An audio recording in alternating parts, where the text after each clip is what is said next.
Halo teman-teman, hari ini saya akan membahas tugas penerapan teori feminisme dalam novel Mencari Perempuan yang Hilang karya Imer Zaki. Halo teman-teman semuanya, Assalamualaikum warahmatullahi wabarakatuh. Kembali lagi bersama saya Zaskia Azara dari kelas 2023A. Pada pertemuan kali ini saya akan bahas materi tentang penerapan teori feminisme pada karya sastra novel Mencari Perempuan yang Hilang karya Imer Zaki. Namun saya akan menjelaskan dulu apa sih itu teori feminisme. Simak penjelasan berikut ya. Teori feminisme. Feminisme berasal dari kata feminim dari Prancis yang artinya kewanitaan atau untuk menunjukkan sifat perempuan. Feminisme merupakan aliran pergerakan wanita yang memperjuangkan hak-hak perempuan. Tujuannya untuk menyetarakan persamaan gender antara kaum laki-laki dan kaum perempuan. Teori ini memprioritaskan sudut pandang laki-laki dan bahwa perempuan diperlakukan secara tidak adil dalam masyarakat. Gerakan feminisme telah terus mengkampanyekan hak-hak perempuan untuk memilih, memegang jabatan politik, bekerja, berpendidikan, memiliki hak yang sama dalam masyarakat. Serta teori ini diciptakan untuk melindungi wanita dari maraknya kekerasan dan integrasi sosial. Zaman sekarang, teori feminisme sudah banyak dijalankan oleh wanita seperti contohnya seorang wanita yang berkarir di dunia politik, menteri perempuan, bahkan di zaman sekarang pun perempuan diizinkan untuk menjadi seorang pemimpin. Namun ia tidak boleh merupakan kodratnya sebagai perempuan, apalagi jika ia menikah. Jangan sampai ketika karirnya sudah berada di atas, ia malah melupakan dan merendahkan suaminya. Feminisme saat ini harus dijunjung tinggi oleh kaum perempuan. Lantas bagaimanakah pendapat para ahli tentang teori feminisme? Berikut penjabarannya. 1. Menurut Juni Hanem, feminisme adalah suatu pengakuan tentang ketidakseimbangan kekuatan antara dua jenis kelamin dengan peranan wanita berada di bawah pria. 2. Menurut Mary Wollstonecraft, feminisme adalah suatu gerakan emansipasi wanita. Gerakan dengan lantang menyuarakan tentang perbaikan kedudukan wanita dan menolak perbedaan derajat antara laki-laki dan perempuan. 3. Menurut Rice, feminisme adalah sebuah teori radikal yang menganggap karya sastra sebagai ungkapan tentang cara hidup kita dulu dan sekarang. 4. Menurut Gill, feminisme adalah kegiatan terorganisasi yang memperjuangkan hak-hak dan kepentingan perempuan. Jika perempuan memiliki hak sederajat dengan laki-laki, berarti perempuan bebas menentukan dirinya sendiri sebagaimana yang dilakukan laki-laki. 5. Menurut Irhomi, feminisme merupakan gerakan kaum perempuan untuk memperoleh otonomi atau kebebasan menentukan dirinya sendiri. Oh iya, feminisme juga memiliki beberapa aliran yaitu sebagai berikut. 1. Aliran feminisme liberal, yaitu ialah pandangan menempatkan perempuan yang memiliki kebebasan secara penuh dan individual. 2. Aliran radikal adalah pemahaman tentang penindasan laki-laki terhadap perempuan adalah fakta dalam masyarakat yang sekarang ada, bahwa perempuan sering menjadi objek kekerasan dari laki-laki. 3. Aliran feminisme postmodern ialah ide yang anti-absolut dan anti-otoritas. Gagalnya modernitas dan pemilihan secara berbeda-beda setiap fenomena sosial karena penentangannya pada penguniversalan ilmiah dan sejarah. Mereka berpendapat bahwa gender tidak bermakna identitas atau struktur sosial. 4. Feminisme Marxis.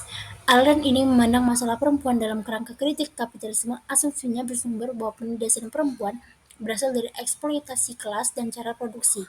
Kaum Marxis berpendapat bahwa negara memiliki kemampuan untuk memelihara kesejahteraan. Namun di sisi lain, negara bersifat kapitalisme yang menggunakan sistem perbudakan wanita sebagai pekerja. 5. Aliran feminisme sosialis. Aliran ini menekankan tentang permasalahan kesulitan yang harus dihadapi kaum wanita yang terpaksa ditindas oleh kaum laki-laki untuk bekerja tanpa adanya kebebasan. 6. Aliran feminisme pasca kolonial. Aliran ini berakar pada penolakan universalitas perempuan yang hidup pada masa kolonial yang harus mengalami penindasan yang berat dari suku, ras, dan agama. 7. Aliran feminisme Nordik. Aliran ini menganggap bahwa perempuan harus berteman dengan negara karena kekuatan atau hak politik dan sosial perempuan terjadi melalui negara yang didukung oleh kebijakan sosial negara. Baik, sekarang kita masuk pengkajiannya pada novel Mencari Perempuan yang Hilang karya Imer Zaki. Novel ini menceritakan tentang kisah seorang perempuan bernama Nura. Ia adalah seorang anak yang terakhir dari keluarga yang berlatar pendidikan. Ayahnya adalah seorang dokter bedah dan ibunya adalah seorang ibu rumah tangga. Ia berkeinginan menjadi seorang dokter ketika dewasa dan ingin menjadi seperti ayahnya. Dan ketika tamat kuliah, ia pun melanjutkan cita-citanya menjadi seorang dokter. Sekarang kita akan masuk ke pengkajiannya dengan teori feminisme. 1. Saat bekerja, Nura berani mengambil risiko sebagai satu-satunya ahli bedah wanita. Dia melawan rasa wanitanya yang lebih lemah dibanding laki-laki. Untuk membuktikan kalau perempuan juga bisa melakukan pekerjaan seperti laki-laki, dan dia melakukan pekerjaan itu karena penghargaan kemanusiaan. Berikut kutipan novelnya. Satu lagi jantung anak berhenti seketika. Bertambah lagi korban di tangan kami. Kami hanya bisa menyaksikan rasa pilu. Nura pun jatuh pingsan menghadapi peristiwa yang memikul jiwanya.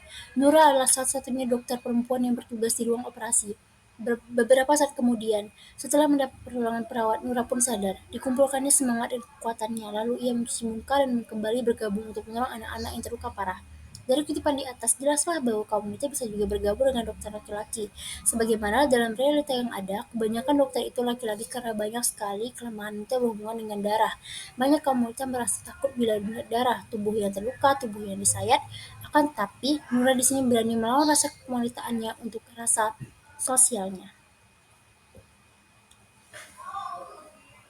Kutipan kedua pada novel, pada malam hari sepulang bekerja dari rumah sakit, Nura beristirahat sejenak dan menonton televisi lalu ia berkata, "Sudah pergi kalian, wahai tuan-tuan, baik sinetron maupun film tidak akan membuat anak-anak mati sebagai korban." Nura merasakan kejahatan ayahnya kepada manusia lain sehingga Nura pun merasa malu. Inilah awal dari gerakan feminisme dalam diri Nura. Berikut kutipan novelnya. Kekejaman yang paling sering adalah bila kita bertengkar dengan orang yang kita cintai. Coba kau bayangkan di dalam imajinasimu potret yang indah untuk seorang insan itu berubah menjadi petikan-petikan lumpur hitam. Bagaimana perasaanmu jika seandainya insan yang terhormat itu adalah primadonamu? Gerakan yang dilakukan oleh Nura ialah gerakan di mana ia sangat menginginkan keluarga yang sangat menyayangi. Namun potret itu tidak terlihat dalam keluarganya karena orang tuanya sering berkelahi, mempertahankan pendapatnya masing-masing sebagai akibatnya banyak hal-hal yang tak tuntas. Bahkan Nura sendiri berani menentang ayahnya sendiri jika tidak menyetujui keinginannya untuk menikah dengan Dokter Saleh. Dia juga berani untuk keluar dari keluarganya. Berikut kutipan novelnya. Bagaimana kalau ayahmu menolak mentah-mentah? Tiba-tiba rona wajah Nura berubah. Dia tidak hendak bangkit dari tempat duduknya. Setelah beberapa saat kemudian dan berpikir, dia berkata sementara kedua matanya basah dengan air mata, "Soleh, jika ayahku tidak menyetujui pernikahan kita, aku tidak akan pernah mencintai laki-laki lain untuk penggantimu." Demi cinta, Nura berani mengambil risiko kalau dia tidak akan pernah mencintai laki-laki lain, yang juga berarti Nura tidak akan pernah menikah dengan lelaki manapun. Nura mempunyai prinsip feminisme di mana dia berani menentang hasrat kaum laki-laki, dalam hal ini ayahnya sendiri. Kutipan ketiga pada novel, suatu hari Nura hendak pergi ke kota dengan menaiki taksi. Ketika berada dalam taksi, ia sempat bertengkar dengan sopir taksi tersebut karena sopir taksi itu bersikap tidak baik padanya dan menghinanya. Sehingga Nura pun beradu mulut dengan sopir taksi itu. Sang sopir mengira Nura tidak punya keberanian untuk memprotes atau berbuat apa saja sehingga dia seenaknya melakukan apa yang dia mau. Akan tetapi, Nura malah menghardiknya sehingga membuat sang sopir terkejut dengan keberanian Nura. Disinilah sekiranya sifat feminisme Mira muncul. Ia berani bersuara dan menentang tindakan yang salah yang dilakukan kaum laki-laki ini. Sesuai dengan pengertian feminisme bahwa wanita berhak mempertahankan harga dan kehormatannya dan tidak tunduk pada laki-laki. Baik, sebelum saya menutup pembahasan materi kali ini, saya akan menyimpulkannya bahwa teori feminisme adalah suatu teori yang menjelaskan tentang betapa pentingnya persamaan hak derajat antara kaum wanita dan pria.